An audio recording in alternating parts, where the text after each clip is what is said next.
In this video, I'll be showing you how to restore deleted messages on Android. It's a very simple method, so if you find this video helpful, be sure to drop a like and subscribe. But anyways, getting into it, it's actually super easy to go ahead and do this. And you could do it on literally any Android you have, whether you're on Samsung, Huawei, or anything like that. So all you want to do is go over to your messages application. Now the default messages application is actually going to be Google Messages.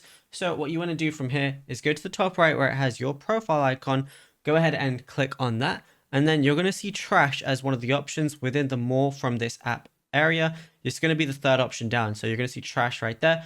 Go ahead and click on it, and this is going to show you the bin. It says chats will stay in the bin for 30 days before they're deleted. So you can restore deleted messages, but it has to be within 30 days of them being deleted. So once you go here, all you got to do is press this arrow icon and it's going to show the chats restored. So you can restore every chat that's in your bin, and then you'll be good to go. Now, if you found this video helpful, be sure to drop a like and subscribe. And also be sure to check out all our other tutorials that we've been posting on the channel as well, because there is a lot to go through and you might find something you didn't know about yet.